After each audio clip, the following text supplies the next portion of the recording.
په پکسلاب کې به د پښتو فونټ څنګه انسټالوئ. نو راځو دغه طریقه درته ښیم. ویډیو مې جوړه کړې ده، خو د ویډیو ته د ورتلو نه مخکې ټولو ملګرو ته خواست کوم چا چې تر اوسه پورې زموږ چینل دغه نه لایک کړی سبسکرایب کړی نو ضروري سبسکرایب کړئ او ورځو اوس ویډیو ته. ډېره مننه. السلام علیکم ګران ملګرو. نننۍ ویډیو ډېره مهمه ده دې باره کې چې موږ پکسلاب کې فونټ څنګه ورکو. اکثر ملګرو ته به دا قسم اپشن راځي چې نو ډیلیټ فونټس to add your custom font place them in one of the following directories.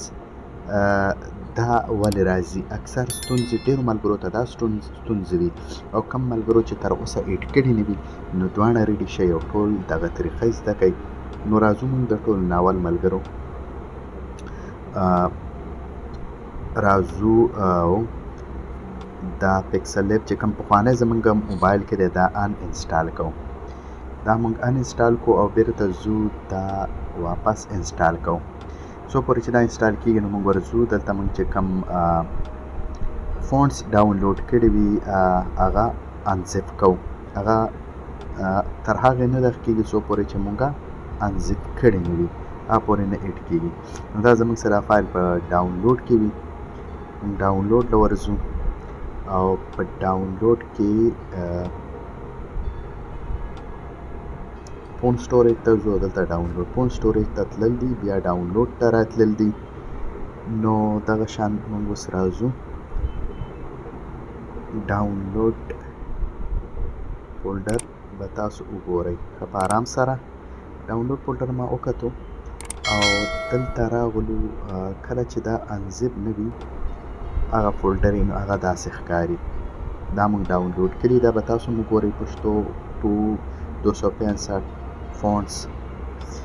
دا پرې به موږ منتخب دی کو او بیا به راشو ایگزیټ فایل او بیا به دا اپشن راشي سلیکټ فولډر دا به ووهئ او دلته به ونه فولډر جوړ کړئ د خپله چې بیا تاسو ته معلوم وي او ټینشن درته نه وي. نو مای فونټس په نوم باندې ورته فولډر جوړ کړئ. کله چې دا فولډر دغه مخکې نه شته موږ به ورته بل جوړ کړو نیو فونټس په نوم باندې نیو فونټس په نوم باندې دا موږ جوړ کړو او اوس دغه ګورو نیو فونټس فولډر دا دی. نو موږ دلته اوس دغه ایگزیټ فایل هغه فایل به دلته راشي. هغه په پکسلاب به ډاونلوډ شوی او هغه له ورځو نو ملګرو الاو به ورته وو او بیا به راشو موږ به دلته راشو او فونټس ته به لاړ شو او فونټس نه وروسته به موږ مای فونټس کله چې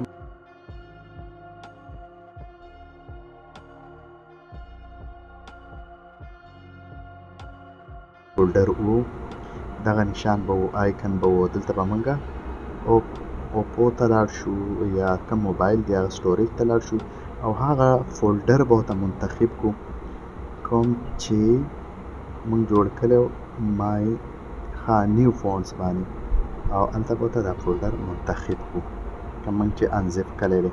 کله چې دا راوځي بیا به د 3 ډیټ ته راننوځو دلته به سلیکټ آل وو بیا به بره دغه سلیکټ آل وو او لږ انتظار به ورته وکړو. لږ شان انتظار نه وروستو به زموږ سره راشي او دا به واخلي. خیال هم شته اوس هغه نه راځي چې نو ډیلیټډ فونټس وغیره. نو اوس به اوکې وو او زموږ سره اوس به موږ ساده لیکل کوو. په راروان وخت کې به موږ په دې باندې ویډیوګانې جوړې کړو لکه شاداب ټیکنیکل یا شاداب داسې لیکل کوو. اوس دې له فونټس زه ورکوم د پښتو. نو دغه مای فونټ ته راځي او په مای فونټس کې به ورته وګورو ښایسته شانتي کې فونټس لکه دا شاینستومان ټو دا راغله. اوس ورته کلر ملر ورکول دي نو هغه باندې به په دې کلر به څنګه ورکوو او څنګه کلر پکاري داسې دې باندې به را روان وخت کې بله ویډیو جوړه کړم خو زه درته سمپل هسې دا ویمه چې ورسره دا شو کولی. نو تر دې پورې را روانه ویډیو کې به زه په ډیټیل باندې نور په لیکلو باندې تمنیل جوړولو باندې او داسې نورې ډېرې مزیدارې ویډیوګانې جوړ کړم. تر هغې تاسو خپل فونټس انسټال کړئ. کم ملګري به پوهېږئ نو هغه ډاونلوډ کړئ. ډېره مننه. تر هغې د خدای په امان.